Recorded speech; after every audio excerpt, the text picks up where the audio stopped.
Thank you very much. Before I do anything else, I want to apologize for my dress. I should have had on a jacket or something, but I've been here rehearsing all day. We're doing a concert in the next room tonight, and I didn't have a chance to go back and change, but I'm really, really happy to be here and to see all of you here, because this is so important for you and for me too, because you're my future. I'm counting on you to do the right thing, because you're the future, and you're the future leaders, and education is so important to you. I want to stress that before I say anything else to you. School is your job. It's what you have to do right now. You have to do it, and you have to. Yeah, I don't say you have to love it, but I hope you do, because it's about your future, and it's about what's going to make you have a good life, and it's the road to a good life. And I want all of you to take your education seriously, because you have to have it. There's no ifs, ands, or buts about it, and so I'm counting on you. I want to introduce a man to you. Those of you, I'm sure all of you, follow music, and our Oscars, our Academy Awards, are the Grammys. And we have the Grammy celebration every year. And a man who is so essential to our Grammy program, and who is one of the top people associated with the Grammys, is here tonight. And he's also a really good friend of mine. He's a wonderful man, and I want you to welcome him, Mr. Bob Santelli. Thank you.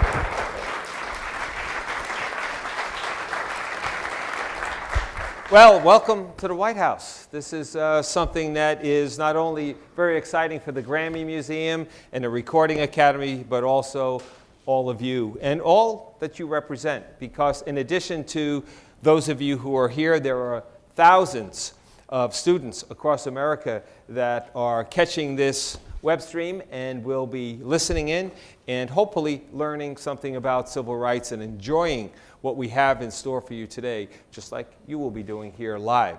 First of all, let me see who's in the house again. So I know we have Los Angeles. Yeah, okay. We have Compton. Okay. We have Seattle. Yeah, okay.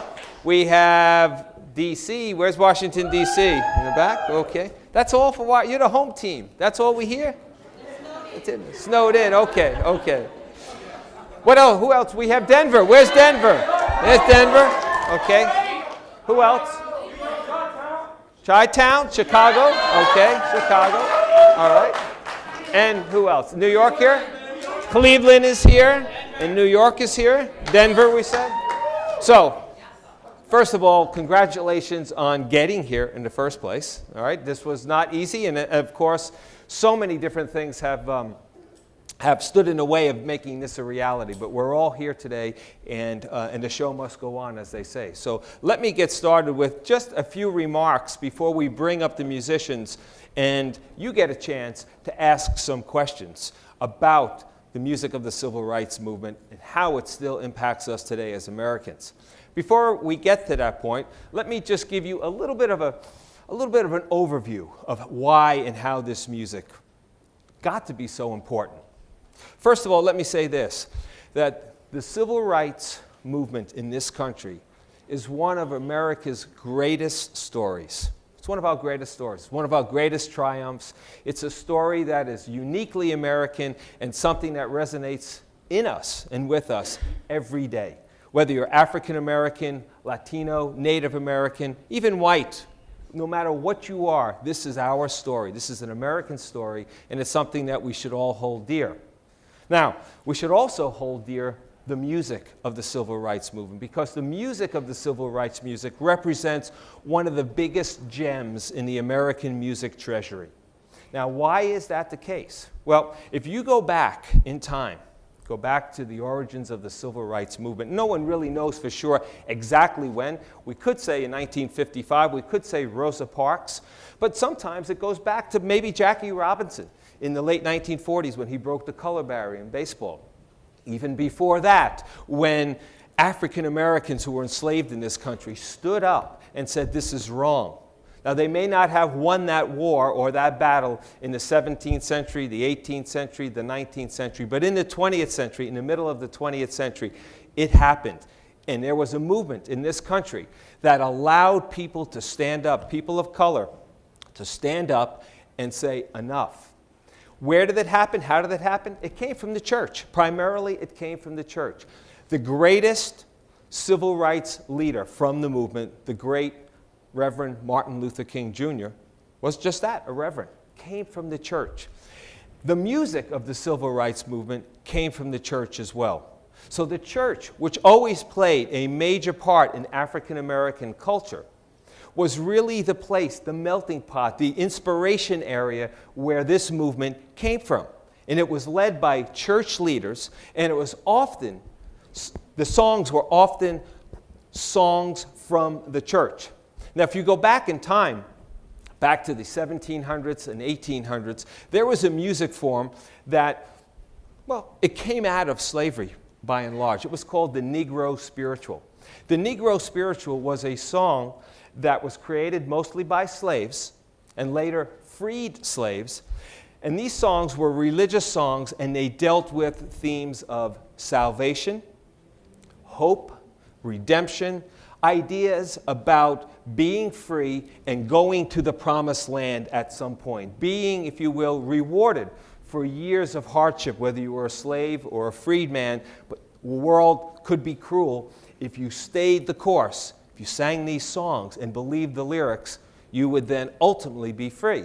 And that was basically the themes for almost all of the Negro spirituals. Okay?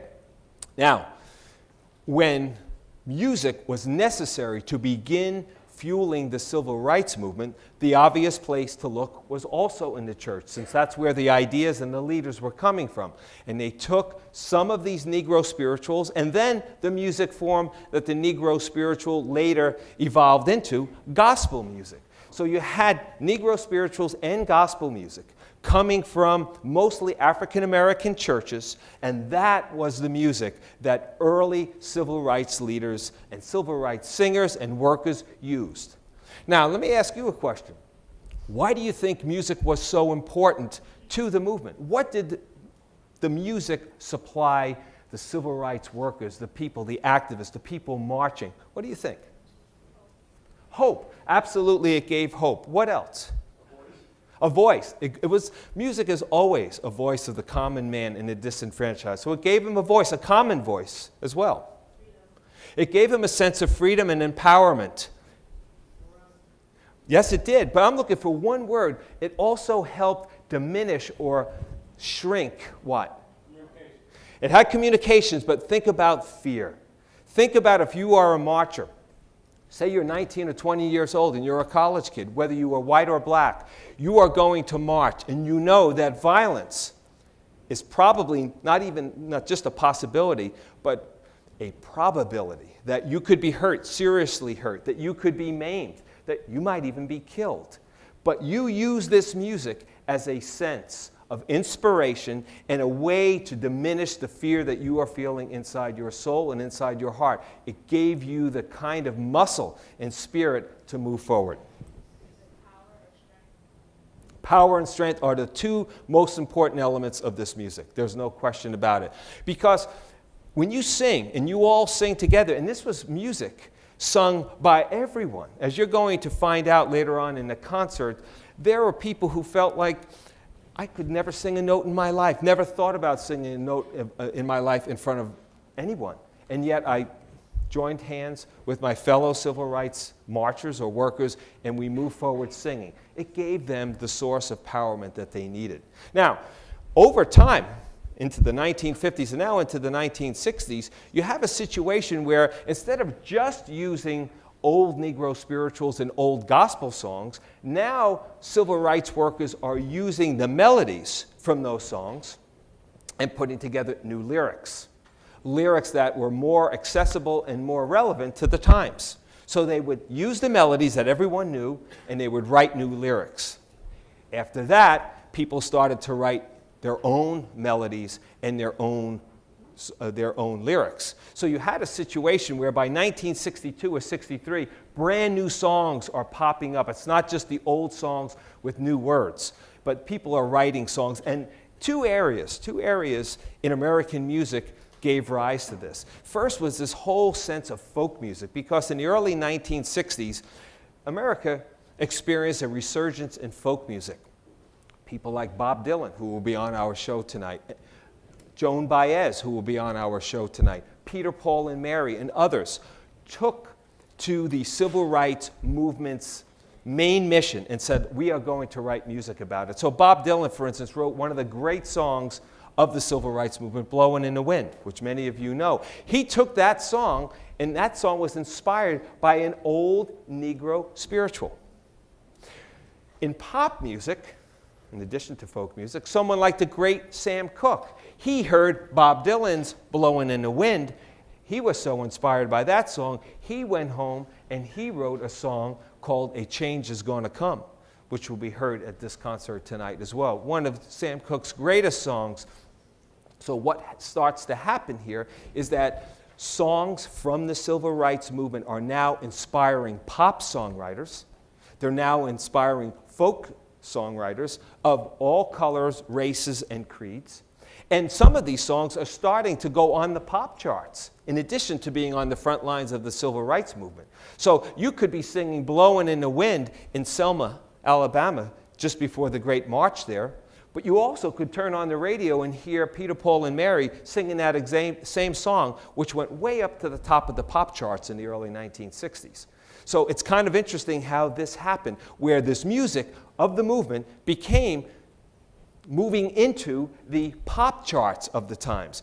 Bob Dylan wrote many great songs, like The Times They Are A-Changin', Chimes of Freedom, The Ballad of Emmett Till, The Ballad of Medgar Evers. He really caught, and maybe I shouldn't say caught, but almost like put his finger on the pulse of the civil rights movement and expressed it musically for us. Many, many songs. But it wasn't just Bob Dylan, because also on the pop charts, I had mentioned Sam Cooke, but even as late as the late 1960s, when the great Otis Redding wrote a song called Respect. Everybody know the song Respect that Aretha Franklin sings?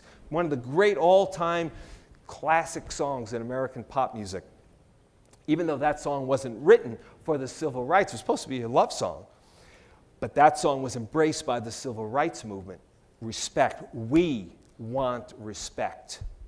We are men, we are women, we want respect. So that song, which started out as a love song, as a pop song, got embraced by the civil rights movement. So you could see it was almost a two-way street. Pop music was giving music to the civil rights movement. Civil rights movement was giving music to the pop charts.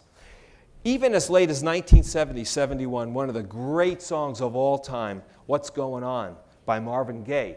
That song, too, is considered a song of great importance to the civil rights movement, because Marvin Gaye, when he wrote that, even though it was the 1970s and not the 60s, and very close to being the end of what we know as the civil rights era, was still very much troubled by what had gone wrong in America and what he had seen. And he wrote, to me, one of the most emotional songs that you could ever hear.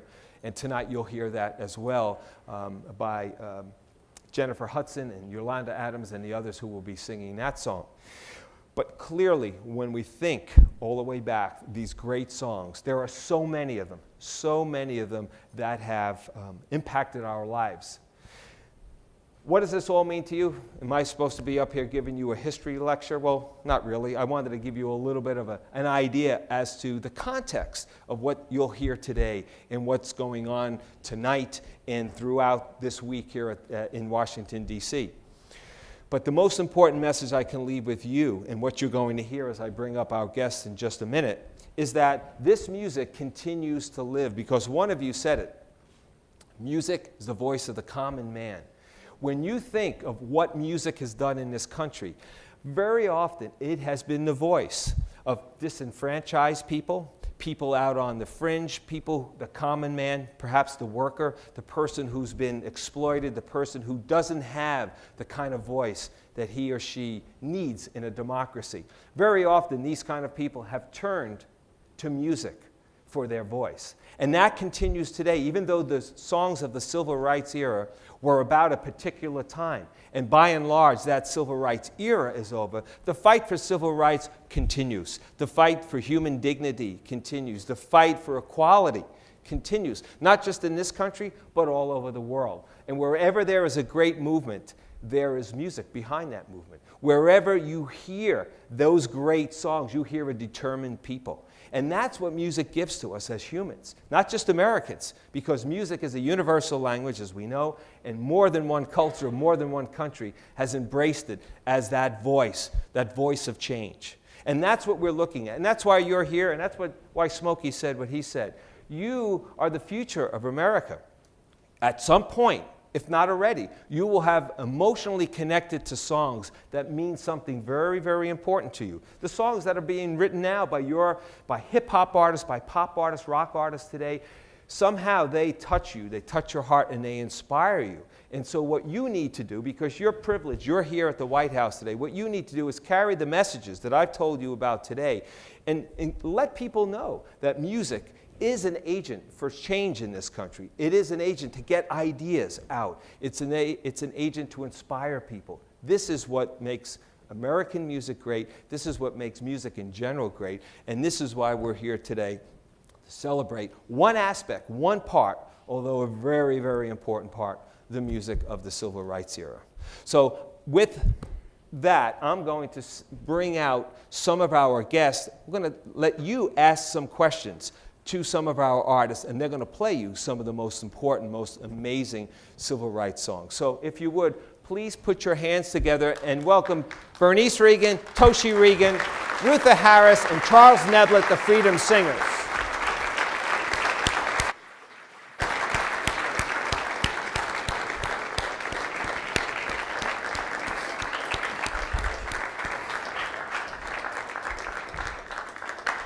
All right.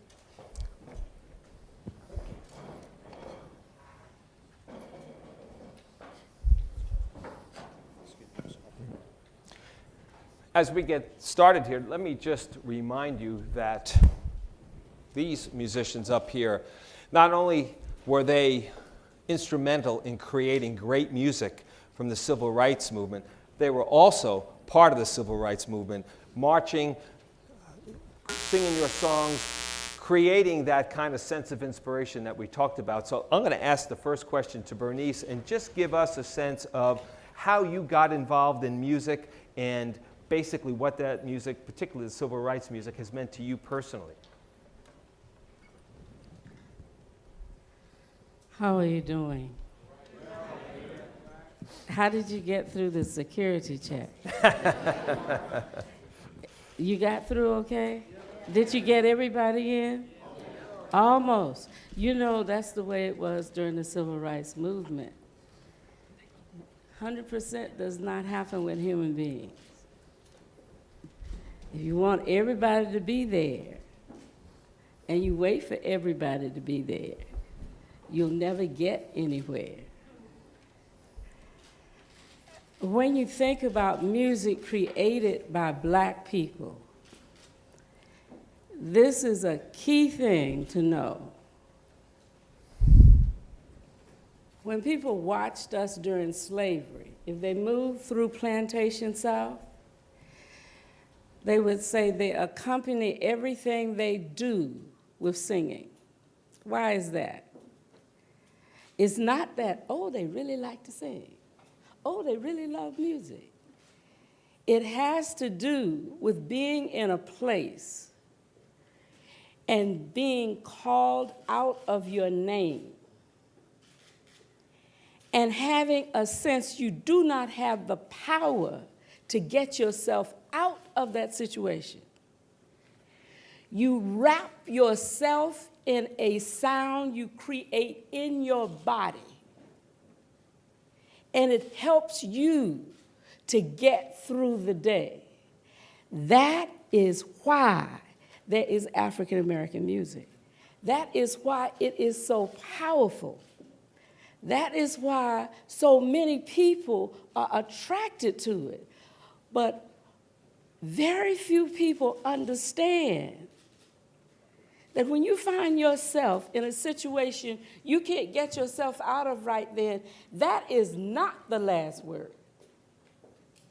If people are calling you out of your name and you know you inside you're somebody else, if you can create sonic energy out of who you know you are, without giving away overtly what you're saying, you might wake up the next morning and you have not lost your mind. There is a balm in Gilead. Have you ever heard that song? Somebody, anybody heard it? To make, it's a spiritual, the wounded whole.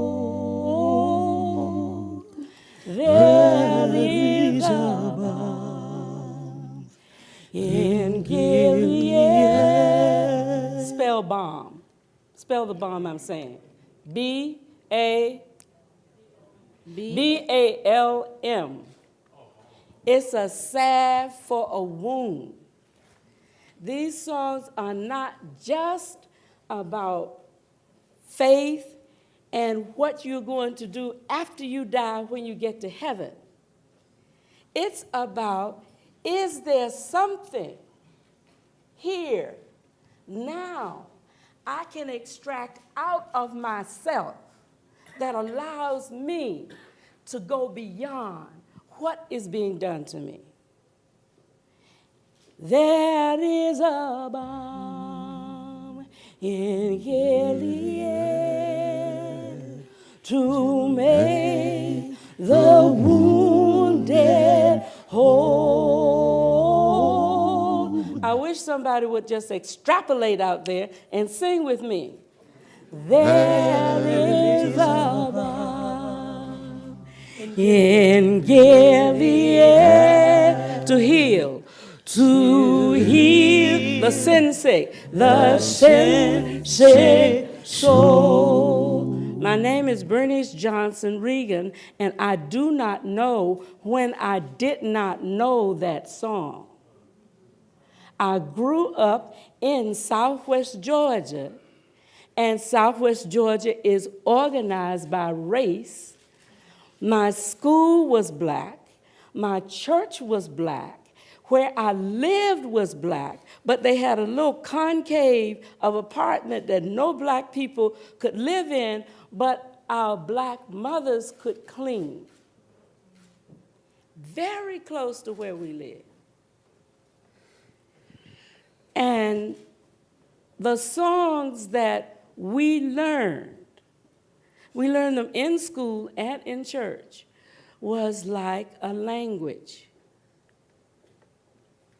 And often we learned the song and nobody told us the story. We're going to start with a song that I did not understand until I was in jail. And I don't know when I wasn't singing this song. Ruth is going to lead it. This little light of mine, I'm gonna let it shine. Oh, this little light of mine, I'm gonna let it shine. This little light of mine, I'm gonna let it shine. Let it shine, let it shine, let it shine. Everywhere I go, Lord, I'm gonna let it shine. Oh, everywhere I go, Lord, I'm gonna let it shine. Everywhere I go, Lord, I'm gonna let it shine. Let it shine, let it shine, let it shine. Okay, Ruther. All right.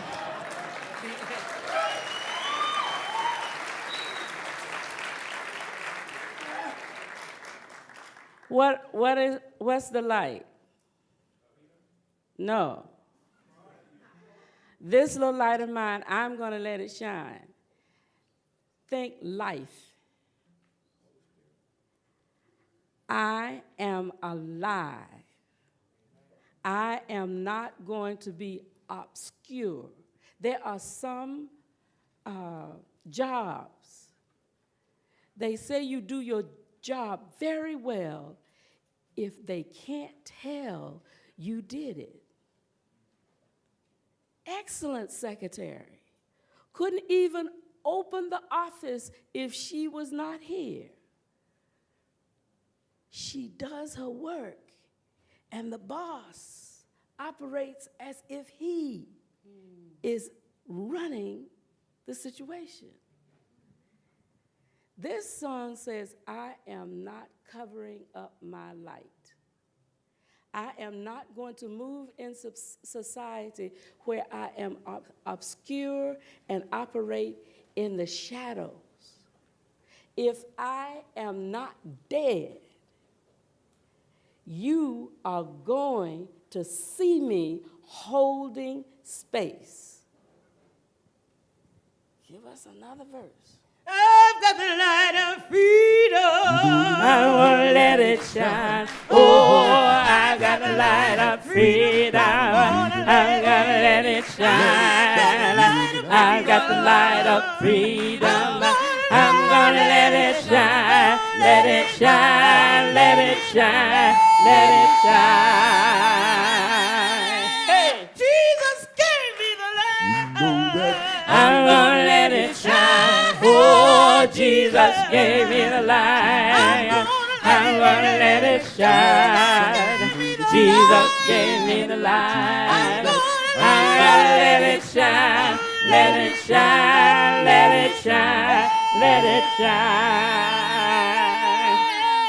This little Light of mine. I'm gonna let it shine. Oh, this little light of mine. I'm gonna let it shine. This little light of mine. I'm gonna let it shine. Let it shine. Let it shine. Let it shine.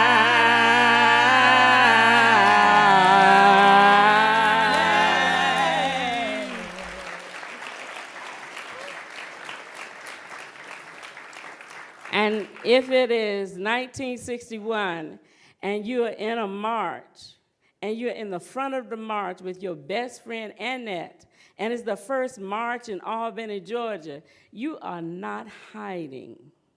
You might be scared, but you are not hiding. And it was when they locked me up that I really understood this song that I'd sung all of my life. And the first time you hear it, it's like a little play song. You learn it in kindergarten. And it's not until you begin to hold your own ground and you begin to draw people responding to you because of the stances you're taking that you can understand that you are saying, I understand that I have a life. And I am going to use my life so it represents the world I want to bring into being. I'm not hiding. That's what this song means. And so it was wonderful to be born at a time when, as a young person, I watched other people stepping out. And I worried that the movement wouldn't come to Albany, Georgia. I just thought if it didn't come to Albany, I would just die. I would have to move to another city. I didn't have to. It came to Albany. I'm not even sure if that's the answer to your question, but that's what I have to say right now. Bernice, I'm going to add, I see Yolanda Adams in the wing, so I'm going to bring her up on stage as well.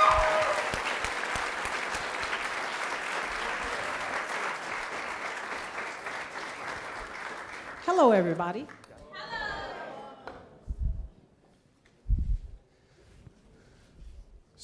Yolanda Adams, of course, it represents, yes. yet another generation of gospel singers. Yes. And of course, a lot of this music that we're celebrating here, as I said, comes out of the church. So did you understand, or did you hear early on in your singing life the music of the civil rights era and how that played with gospel music? I definitely heard a lot of music in my home, not just gospel music. I heard the blues, I heard bluegrass. I thank God for the kind of parents that I had, because they made sure that I was aware of everything that was going on in the world.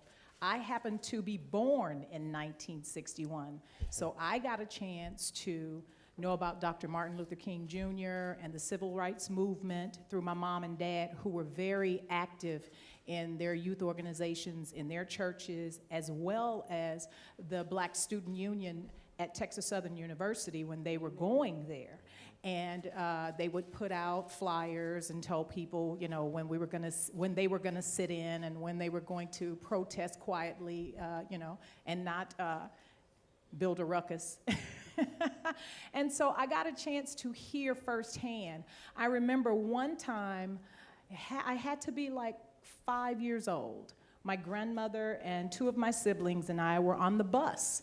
And I remember having to sit halfway toward the back of the bus. And I had no idea that there was a difference until I started reading when I was in middle school, that for so long we couldn't sit at the front of the bus. As a kid, you just think, okay, it's cool to be back here, I'm on the bus, thanks.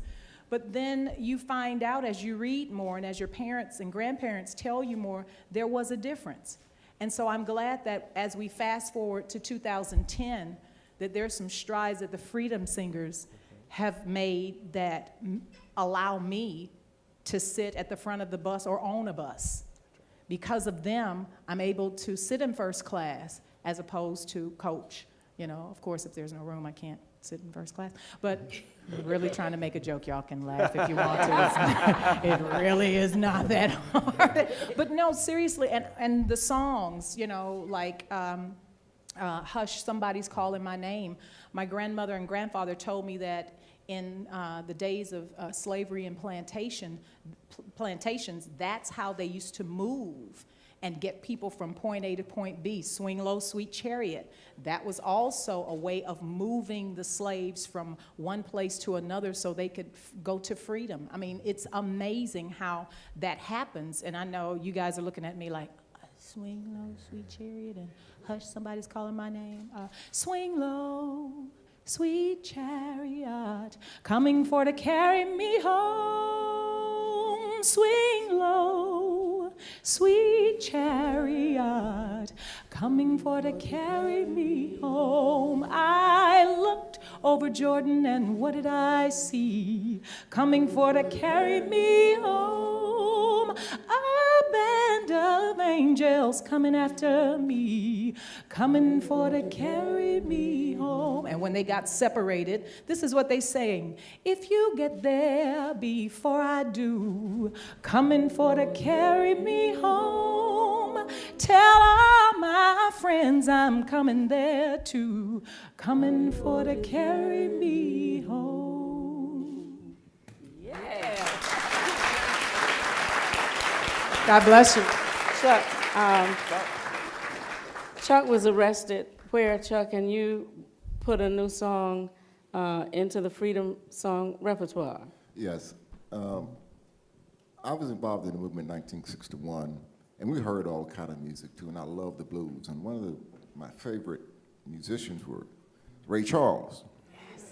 You know, ride a long ways listening to Ray Charles. And they locked me up in Missouri. They gave me a choice.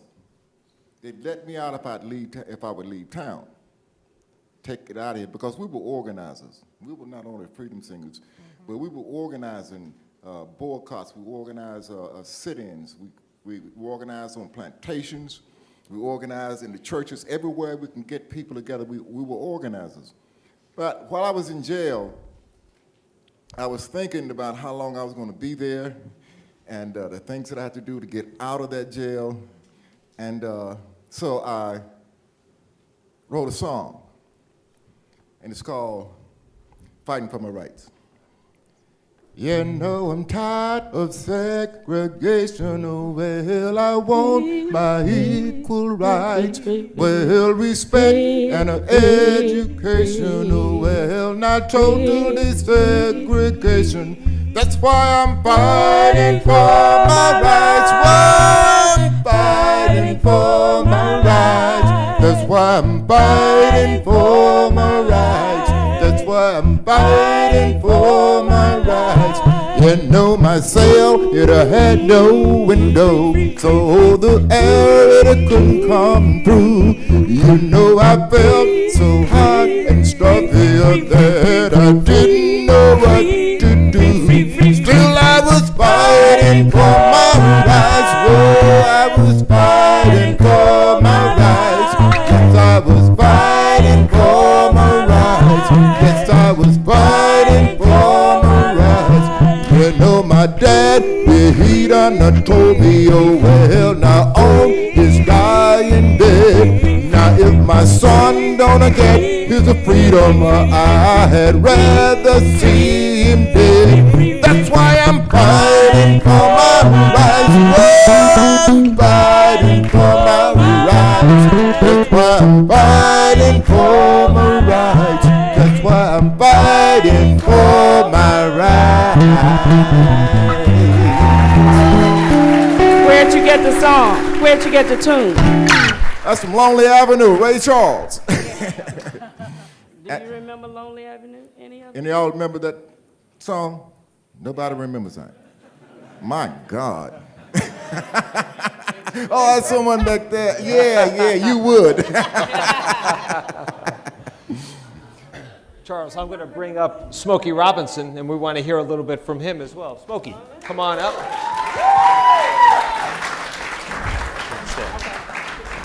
You didn't really expect any of them to remember that song, did you, Charles? Well, I'd like to add to what they've been saying. In as much as you guys live in a great time, you live in a great time of our nation. You will never have to experience being on a bus. We used to take the Motortown reviews, where we had all the Motown artists.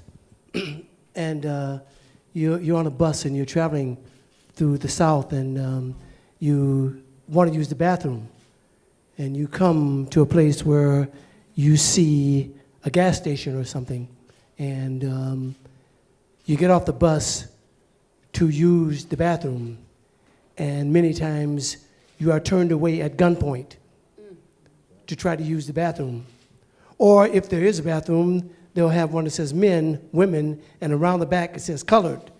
Like if you were colored, so they used to call black people, you were not a man or a woman, so you just had the colored bathroom, and there was a men's room and a woman's room, but you were not either of those.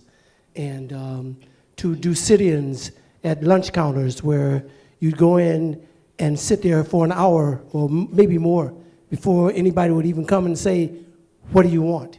And most of the time, their greeting would be, we wish you'd leave. Before they would say, what do you want? We wish you'd leave. So you say, we're not going to leave. And you would sit there.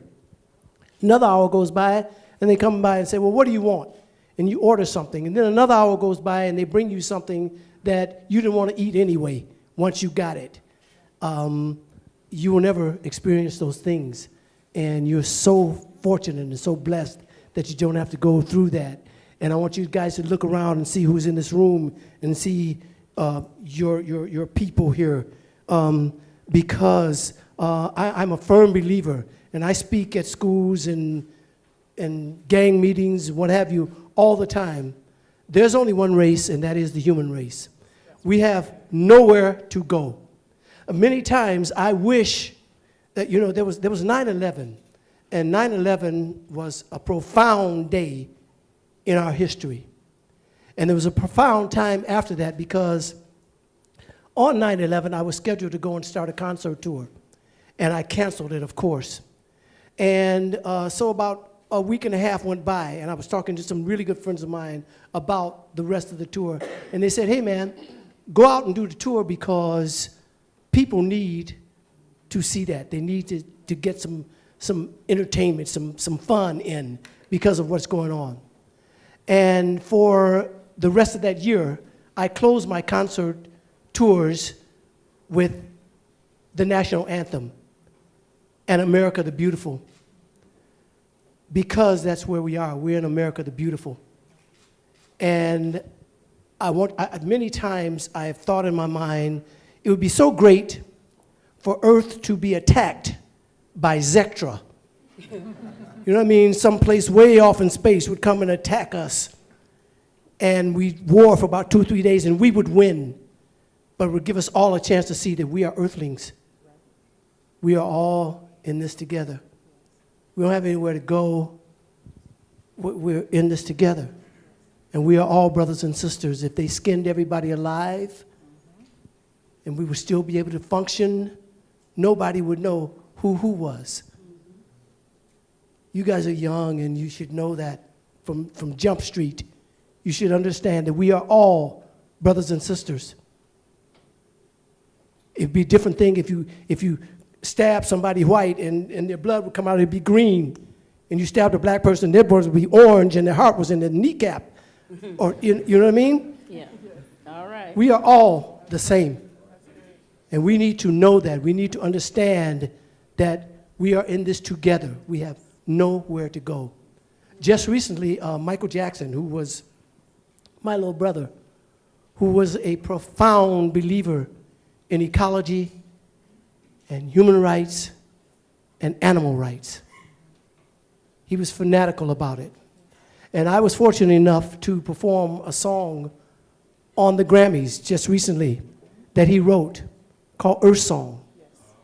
And if you listen to Earth Song, you get a good picture of what's going on here, because he was talking about us abusing each other and the earth and the animals and all that.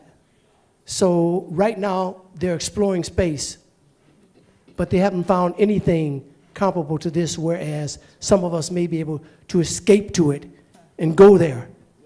We are all in this together. We need to think about that. We need to think about what we're doing to the earth. We need to think about what we're doing to the animals. We need to think about what we're doing to each other. And especially what we're doing to each other, because we are all the same. We are all the same. And you guys need to get that message, and you need to live that. You need to understand that we are all brothers and sisters. There's really no white, no black, and no yellow, and no red, and no all that. That's just colors. Flowers come in every color you can think of, and they grow together, and they grow in harmony. Trees. So we're the same. We are all the same. And you should carry that message. You need to spread that message on, because hate is hand-me-down. Hate is hand-me-down. When a baby is born, they have no idea who to hate or why. We pass it on from generation to generation. And if you ask somebody where it started, there's no answer, because nobody knows. If you ask somebody that you know right now, even if it's gang members, I tell this to gang members all the time. Why do you dislike him? Because he has on this color and you have on that color? Or he lives over there and you live over here? Where did that start? Well, I don't know where it started, but my big brother hated his big brother. You know, you know, hate is hand-me-down. The buck stops here. It stops. You guys got to, out of all the emotions that we have as men, I say men just generally, I mean women also, but you're included in that. As far as I'm concerned, the most ridiculous, uncalled for, stupid, ignorant emotion that we have is prejudice. To be prejudiced against one another because of color, or because of where you live, or because of your religious belief, or that, you know, that is so ridiculous. That is so ridiculous. We are all the same. And we need to get that, man. We need to, you know, right with you. You need to pass it on to your little brothers and sisters and all that. If you're getting some prejudice, ideas, or thoughts from someone that you know who is older, dismiss them because it's ignorance. It is absolute ignorance. And it's been passed on and on and on and on and on and on and on. And all, like I said, it is hand-me-down. Judge for yourself. Judge life and people and things for yourself. And be your own person. Be your own, decide for yourself. If you think that because somebody's another color or they live on another spot or something, that, they're different, because they're not.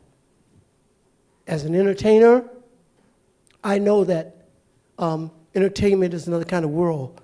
It's a world of pedestals and accolades and people, putting you in a place where they think that, you're special. You're blessed. I am blessed. I live a life that I absolutely love. I cannot think of anything I would have rather done with my life than what I'm doing, being in the entertainment world. But however, I do recognize the fact that I don't ever get bigger than human. Never, ever. When I was a kid, when I was going to school, and I'm sure most of the boys in here, you do it anyway. Some of the girls, you do it, but not as much as the boys. We call bag on each other and talk about your mama, and talk about each other's mama, their daddy, and all that, And it goes on. I mean, it's just what you do. And one of the things that they used to say when I was a kid, and everybody would laugh, oh man, your daddy is the garbage man, and everybody laugh, oh boy, I want you to think about this. I sing for a living, okay? From this moment on, right now, if there are no other singers to ever come along in life, ever again, we can make it. But what if there's nobody ever in life again who wants to pick up the garbage? How long would we last? How long would we survive? So nobody's bigger than anybody else. Your job or your position in life does not make you bigger or better than your neighbor. We all make this happen. My God, I wouldn't even have a career if the garbage man didn't have 10 of my albums. That's right. Or the cab driver. Or the grocer. So think about that. I want you all to think about it. I want you to love one another. And I mean that. I mean love one another. Count on each other. Be there for each other. Because that's what it's going to take. I have a song that I wrote a few years back, and I'm going to sing a couple of verses for you. But it says exactly what I want to say to you. Somebody paved the way so we could walk in comfort. Somebody blazed the trail to make a path for us. Somebody walked through the eye of the storm and withstood the driving rain. Don't let it be in vain. Somebody sacrificed, suffered humiliation, so we could all stand tall and hold our heads up high. Somebody fought unthinkable odds, withstood unbearable pain. Don't let it be in vain. And I say that to all of you.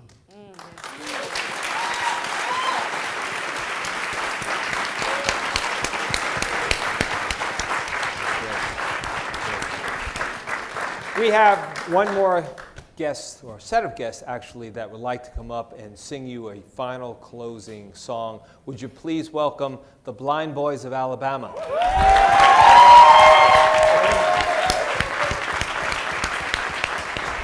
We'll give them the mics. We'll give them the mics. They'll stand right behind you guys. Yeah, they'll stand right behind. Stand? I think they can stand. All right, we can do that. Okay. Yes. Do you want to stand or sit? I want to stand and sit. All right.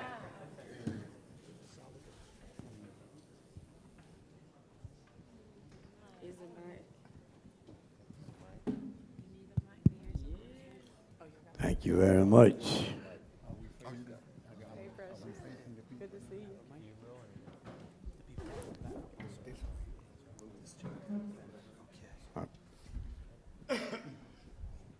I didn't know when I got here that I was going to have to sing a song. But since I was told that the First Lady wanted it, it has to be done. The Blind Boys of Alabama.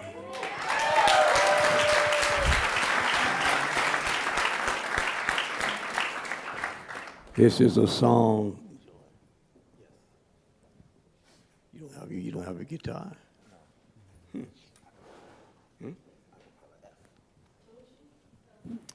This song is going to be very appropriate at this time, I think, and I hope that you all will enjoy. Down, down, down, down. All right. 1, 2, 3, and peace, perfect peace. I cry for peace in this neighborhood. Love, perfect love. I cry for love in this neighborhood. No water can cool the fire. Only the Lord can save us. I cry for peace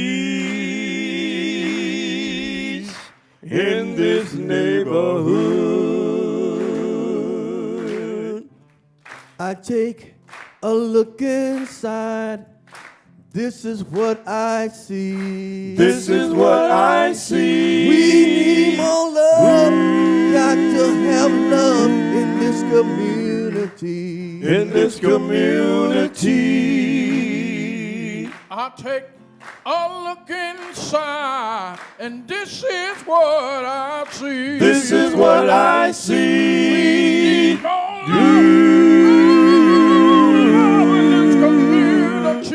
In this community, peace, perfect peace. I cry for peace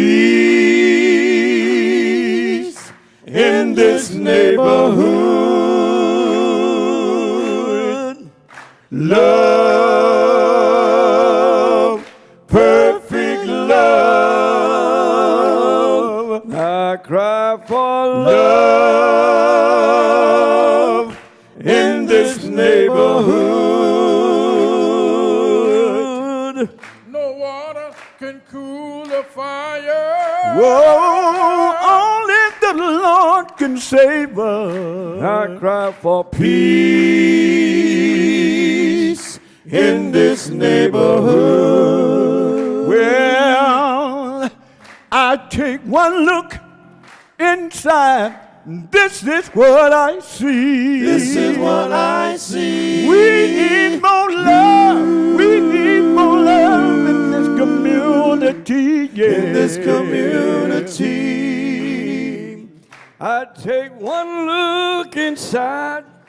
This is what I see. This is what I see. You know, faith can move mountains, but only love can set us free. Set us free.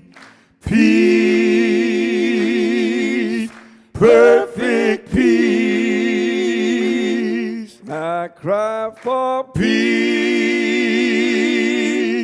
in this neighborhood.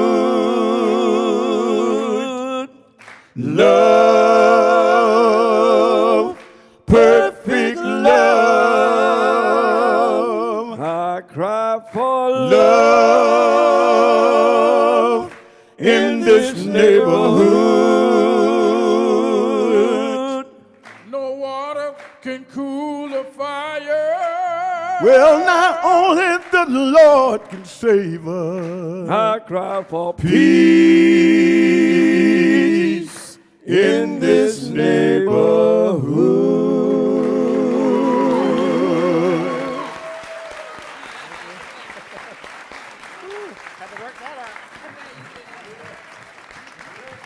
Thank you.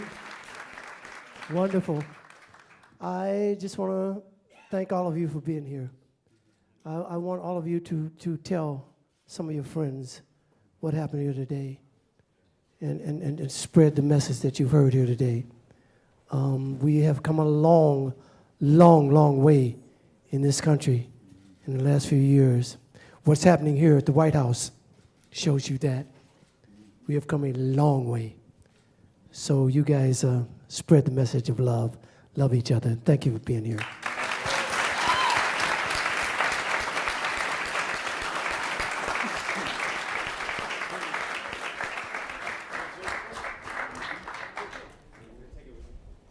Thank you, Smokey. Thank you, Blind Boys of Alabama. It's wonderful. I really appreciate it.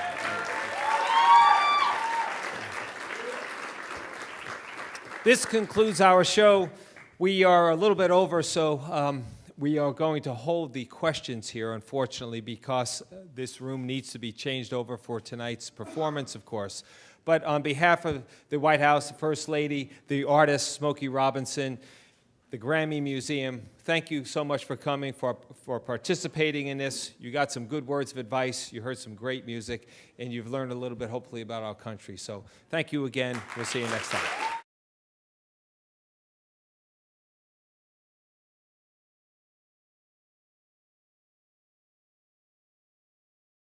Time, back to the 1700s and 1800s, there was a music form that, well, it came out of slavery by and large. It was called the Negro Spiritual. The Negro Spiritual was a song that was created mostly by slaves and later freed slaves. And these songs were religious songs, and they dealt with themes of salvation, hope, redemption, ideas about being free and going to the promised land at some point, being, if you will, rewarded for years of hardship, whether you were a slave or a freed man. But the world could be cruel. If you stayed the course, if you sang these songs and believed the lyrics, you would then ultimately be free. And that was basically the themes for almost all of the Negro spirituals, okay? Now, when music was necessary to begin fueling the civil rights movement, the obvious place to look was also in the church, since that's where the ideas and the leaders were coming from. And they took some of these Negro spirituals and then the music form that the Negro spiritual later evolved into, gospel music. So you had Negro spirituals and gospel music coming from mostly African-American churches, and that was the music that early civil rights leaders and civil rights singers and workers, Chi-Town, Chicago, okay, Chicago, all right. And who else? New York here? Cleveland is here, and New York is here. Denver, we said. So, first of all, congratulations on getting here in the first place, all right? This was not easy, and of course, so many different things have stood in the way of making this a reality, but we're all here today, and the show must go on, as they say. So let me get started with just a few remarks before we bring up the musicians, and you get a chance to ask some questions about the music of the civil rights movement and how it still impacts us today as Americans. Before we get to that point, let me just give you a little bit of an overview of why and how this music got to be so important. First of all, let me say this, that the civil rights movement in this country is one of America's greatest stories. It's one of our greatest stories, one of our greatest triumphs. It's a story that is uniquely American and something that resonates in us and with us every day. Whether you're African American, Latino, Native American, even white, no matter what you are, this is our story. This is an American story, and it's something that we should all hold dear. Now, we should also hold dear the music of the civil rights movement, because the music of the civil rights music represents one of the big... Thank you very much. Before I do anything else, I want to apologize for my dress. I should have had on a jacket or something, but I've been here rehearsing all day. We're doing a concert in the next room tonight, and I didn't have a chance to go back and change, but I'm really, really happy to be here and to see all of you here, because this is so important for you and for me too, because you're my future. I'm counting on you to do the right thing, because you're the future, and you're the future leaders, and education is so important to you. I want to stress that before I say anything else to you. School is your job. It's what you have to do right now. You have to do it. And you have to, yeah, I don't say you have to love it, but I hope you do, because it's about your future, and it's about what's going to make you have a good life. And it's the road to a good life. And I want all of you to take your education seriously, because you have to have it. There's no ifs, ands, or buts about it. And so I'm counting on you. I want to introduce a man to you. Those of you, I'm sure all of you follow music. And our Oscars, our Academy Awards are the Grammys. And we have the Grammy... biggest gems in the American music treasury. Now, why is that the case? Well, if you go back in time, go back to the origins of the civil rights movement, no one really knows for sure exactly when. We could say in 1955, we could say Rosa Parks, but sometimes it goes back to maybe Jackie Robinson in the late 1940s when he broke the color barrier in baseball. Even before that, when African Americans who were enslaved in this country stood up and said, this is wrong. Now, they may not have won that war or that battle in the 17th century, the 18th century, the 19th century, but in the 20th century, in the middle of the 20th century, it happened.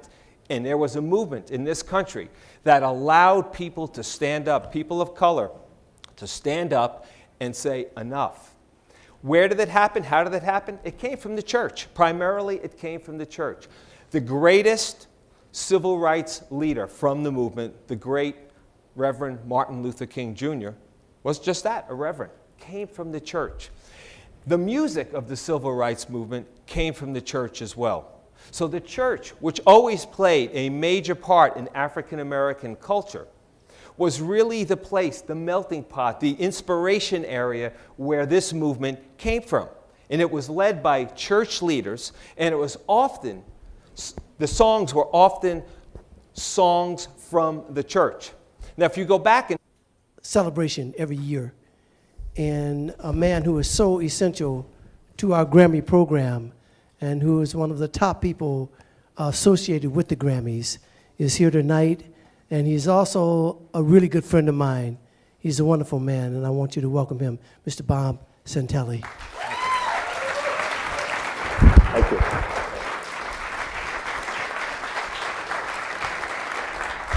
Well, welcome to the White House. This is something that is not only very exciting for the Grammy Museum and the Recording Academy, but also all of you and all that you represent. Because in addition to those of you who are here, there are thousands of students across America that are catching this web stream and will be listening in and hopefully learning something about civil rights and enjoying what we have in store for you today, just like you will be doing here live. First of all, let me see who's in the house again. So we have, I know we have Los Angeles. Yeah, okay. We have Compton. Okay. We have Seattle. Okay. We have D.C. Where's Washington, D.C.? In the back? Okay. That's all for what? You're the home team. That's all we hear? That's it. Snowed in. Okay. Okay. What else? Who else? We have Denver. Where's Denver? There's Denver. Okay. Who else?